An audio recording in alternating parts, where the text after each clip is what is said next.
name is James, and today I'm going to be breaking down the best UFC finishes for the month of July. The reason why it's late, August 9th, we've already had a UFC event in August. I thought about it last night, so here we are. And next month you get one as well, so it's a win-win there. I just want to say thank you to everybody who subscribed. Did not expect to hit 60 subscribers this fast. Means the world. Thank you so much. Let's just hop right into it. First fight that ended in a finish was the first fight of July, was Evan Elder taking on Darius Flowers. It was a solid finish for Evan Elder. Did it in round 2. The reason why I'm not going to rank it too high is because it's Darius Flowers. He's a power puncher, but he has no ground game. But Evan Elder made solid work out of it. I'm going to give it a B. It's a solid win. Next fight, lock of the week for the card. Luana Santos. Yes, she was a 4-1 favorite, and my theory is, if you're a 4-1 favorite, make it look easy. If you even struggle, the odds don't justify it. And you know what she did? She smashed it out of the park. In my opinion, A tier. Luana Santos, a beast, absolute beast. Next fight that happened was Montel Jackson versus Damon Blackshear. Damon Blackshear is no joke. I actually rate him as a fighter. Montel Jackson, sometimes he can be a slow starter, but you know what he did? He finished the fight within 18 seconds. Solid. Entertainment factor, shock value. It was a great fight. I think, is it S tier though? Because realistically, it was 1 or 2 punches and the fight was done. I'm gonna give it A. I think it was a solid fight. I think it was slightly better than Luana's, just because the fact of it took a 1 or 2 punch, and Damon Blackshear is known to be able to take a hit too. So impressive on that aspect. Yeah, A tier. I think it's solid. Charles Johnson versus Joshua Van. Scrappy fight. Charles Johnson is kind of piecing it up together, or not piecing it up. Well, he was piecing up the fight actually, but he's putting all the skills together in the UFC right now. He's kind of going on a run. I like it. I rate it. And the fact that you get a round 3 finish means that you're still in it. You're still trying to finish the fight. And Joshua Van's no joke too. He's a good prospect. So in my eyes, B tier. Solid win. I would say better than the Evan Elder one, just because Darius Flowers has no ground game. Then we had a no contest. I can't really rate that. Cody Brundage again. Next, we had Julian Erosa, the underdog, taking on Christian Rodriguez. Solid win by Erosa. He looked great on the ground, and Christian Rodriguez has ways to win. I don't know. It was a solid win, and it was a solid underdog. Round 1 as well. I'm gonna give it a solid B tier. I think better than Evan Elder. I'm actually gonna put Evan Elder in the C tier. Fuck it. Yeah, C tier makes sense. Next, we had a doctor's stoppage. So technically not like a knockout or anything like that, but still a finish in the fight. Gene Silva taking on Drew Dober. It was a solid performance by Gene Silva. Fighting nerds, their gym is putting it together right now. Nobody seems to be losing. It's unreal. And Gene Silva seems to be on a run. I think this is the best out of A tier. I think it was a solid performance for Gene Silva. He did not stop, continued to land punches. Drew Dober's face after the fight, unreal. So, and Drew Dober's no joke as well. I think he's a solid fighter. So that was all the finishes for UFC Denver. That being said, we had Lemos versus Jandiroba on July 20th, so next week after that. Was it a good card? No. But good finishes. So, I mean, take it with a grain of salt there. First finish on this card was Cody Gibson taking on Brian Kelleher. See, this is a good finish for Cody Gibson. The problem is Brian Kelleher, he's not UFC level. He's just not. So in my opinion, even though it's a finish, putting it in D tier. Because it's a solid finish, nothing against Cody Gibson. It's just the fact of you were supposed to do that to your opponent. And to be fair, he did it in round 1. He did everything he was supposed to do, so good on Cody Gibson. He's long, he's lanky, he can wrap up submissions, which obviously, if you look by the picture there, that's exactly what happened. It's just you're going against Brian Kelleher. I don't know.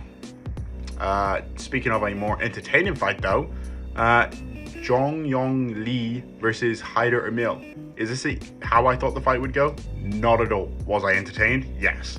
Okay. I thought the fight was going to go was Lee's going to stay on the outside, pitter patter, Haider Emil, he's a brawler, but I didn't expect Lee to get into a brawl within the first minute of the fight. And obviously when you brawl a brawler who's used to that, the guy with the more power and slightly more technique in that kind of sense, Emil put him out. It was phenomenal. I think it was a very solid fight. I think, do I think B or A? Because it was a fun fight.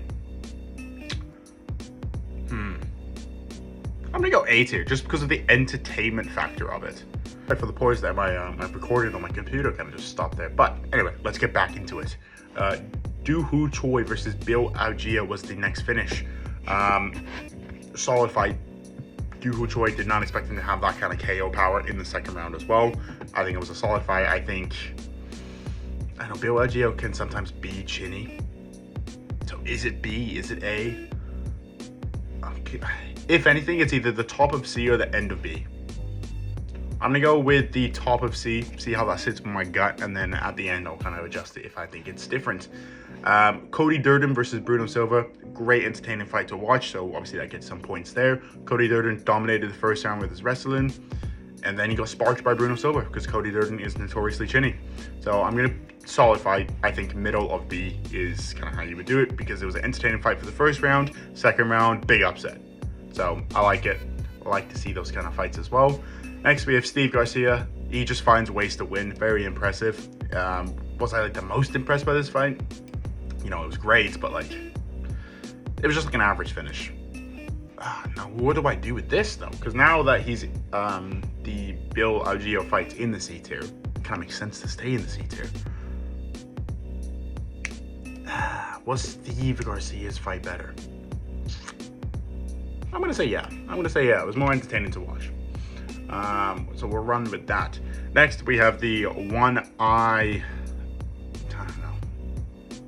I'm not gonna say future champ because I don't want to say champ. Just the one-eyed girl, the Verena Jandiroba. Honestly, good finish. I'm gonna put it in the D tier though. Reason being, Lemos has no ground game. All they had to do is get on the ground and it was done. So I think top of D tier, if not somewhere in the C tier, but it was a solid finish, don't get me wrong. She looked very impressive on the ground, but it's the fact of Lemos had no ground game. That's why she looked that good. So in my eyes, not the best finish in the world, but it was still a good finish. Next, we had UFC 304. There were barely any finishes on this card, even though there was a 100K bonus. What can you do? The fighters decided that they didn't want to win. But the first finish of the card, we had Mick the Goat Parkin. He got himself a finish, okay?